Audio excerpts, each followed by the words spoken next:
પ્રસ્તુત છે અત્યારના મુખ્ય સમાચાર. પશ્ચિમ એશિયાની અનિશ્ચિતતા વચ્ચે ભારતીય બજારના સૂચકાંક સેન્સેક્સ 480 અને નિફ્ટી 140ના ઘટાડા સાથે કારોબાર કરી રહ્યા છે.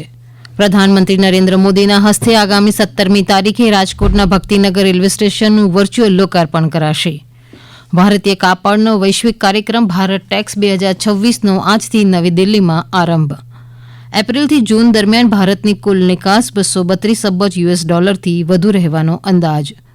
પશ્ચિમ બંગાળમાં માછીમારી ટ્રોલર પલટી જતાં 9 માછીમારોના મોત, 6ની શોધખોળ શરૂ. નીટ યુજી 2026ની પુનઃ પરીક્ષાની OMR શીટ્સ અને ઉમેદવારોના જવાબો વેબસાઇટ પર જાહેર. ભારત અને જાપાને મુક્ત અને નિયમો આધારિત હિન્દ પ્રશાંત ક્ષેત્રને પ્રોત્સાહન આપવાની તેમની પ્રતિબદ્ધતાનો પુનરૂચ્ચાર કર્યો. બિહારમાં કટિહારના મુસાફર ગામમાં પોલીસે પાકિસ્તાનની આતંકવાદી નેટવર્ક સાથે સંકળાયેલ શંકાસ્પદ વ્યક્તિની ધરપકડ કરી.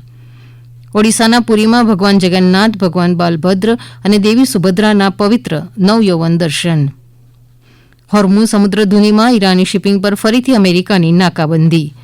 વિયેતનામ બોટ દુર્ઘટનામાં મૃતકોના દેહ આજે ચેન્નઈ એરપોર્ટ પર પહોંચશે. યુરોપિયન યુનિયને ગાઝા માટે $1 અબજની સહાય એકત્ર કરવા માટે સંકલિત પ્રયાસ શરૂ કર્યા.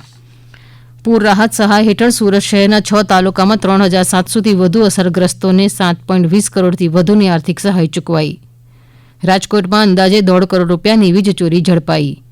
ઊંઝાના જીરું અને વરિયાળીને મળ્યો પ્રતિષ્ઠિત GI ટેગ. રથયાત્રા પૂર્વે ATSએ સિદ્ધપુરમાંથી 5 શંકાસ્પદોની અટકાયત કરી. અમદાવાદમાં ભગવાન જગન્નાથની નેત્રોત્સવ વિધિ શરૂ. નાયબ મુખ્યમંત્રી હર્ષ સંઘવી રથયાત્રા રૂટનું નિરીક્ષણ કરશે. ભગવાનને સોનાનો વેશ પહેરાવાશે. સુરતના અઠવા લાઇન્સ ખાતે કોર્ટ બિલ્ડિંગમાં બોમ્બ બ્લાસ્ટની ધમકીભર્યા ઇમેલ મળતા પોલીસે તપાસ હાથ ધરી. બિહાર અને ઓડિશામાં આજે ભારેથી અતિભારે વરસાદની હવામાન વિભાગની આગાહી. અને ભારતીય જુનિયર મહિલા અંડર-21 હોકી ટીમ આજે ઇંગ્લેન્ડના લિલેશોલ નેશનલ સ્પોર્ટ્સ સેન્ટર ખાતે બેલ્જિયમ સામે ટકરાશે. હવે પછી આપ 11 વાગે મુખ્ય સમાચાર સાંભળી શકશો. નમસ્કાર.